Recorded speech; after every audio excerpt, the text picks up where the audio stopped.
Okay, so this is Susan Hopkins back with my process video about cutting paper with a rotary cutter and a quilting ruler. This is the quilting ruler, and I know that it looks very confusing, but believe me, especially for cutting paper, it isn't, and I will show you how to go about doing that. You will need a self-healing cutting mat, a ruler, doesn't have to be this particular size, any quilting ruler that you feel like picking up, although I would recommend at least a 6-inch ruler. And then you need a rotary cutter, which is this little devil here. So I'm going to start by cutting on some paper so that you can kind of get the gist of what I'm doing, just regular lined paper. So to begin, you want to line up your ruler so that the right hand side you're lining up that straight edge with the line that you want to cut. I don't know if you can see, but I've kind of just covered up that line. So I'm going to give it a go here and see what happens. See how easily that cut, and it's a beautiful straight cut. And so when you're cutting apart card bases or envelopes where you want to cut on the crease, the technique is exactly the same. You line up on the crease, and then you just, with a little bit of pressure, just make a cut. The other thing I love about cutting in this method is that you can get the tiniest cuts that you can imagine. And I'm going to show you one here, very, very small cut. Show you one here. And look at that.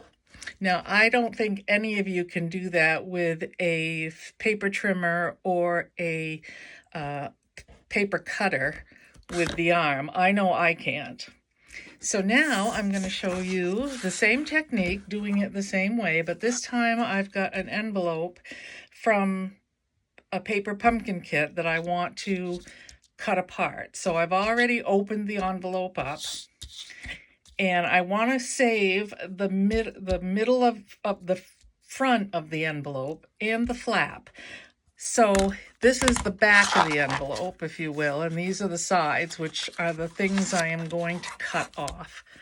So again, I take my ruler and I line it up. I don't know if you can see these creases, but I line it up to cover the creases. You want to hold your ruler when you're doing this. You want to hold it with a fair amount of pressure so that it doesn't slip when you're cutting. And then I'm just going to make this cut. See how beautiful that is? Straight edge, just, no problem at all. So now I'm going to do the same thing with the sides that I want to get rid of. There's that. I'll get rid of the second side tab. Voila. And now I'm left with the card front and the flap, and those are the two things that I want to save to be able to, work with my kit. So I'm going to fold this flap right where the crease is, just so I can see it a little better. And again, I'm going to line up my ruler right on that crease, and I'm going to give it a cut.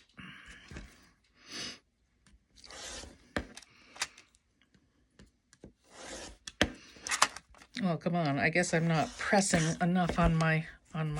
So then you have a very lovely piece of paper with beautiful lines. There's no raggedness. There's, it's just really beautifully straight. And then you have the envelope flap. Now, I didn't quite get exactly where I wanted. There's a little bit of extra paper here that's beyond the crease, so I'm going to just trim that off, and this is where you can see how easily you can cut a very, very small piece of paper. So here I go with that. There's what's left. And I have a beautiful straight cut on the envelope flap. So that's kind of it. I hope it makes sense to you. If you have any questions at all, feel free to reach out to me. And I look forward to hearing how this works for some of you. Take care. Bye.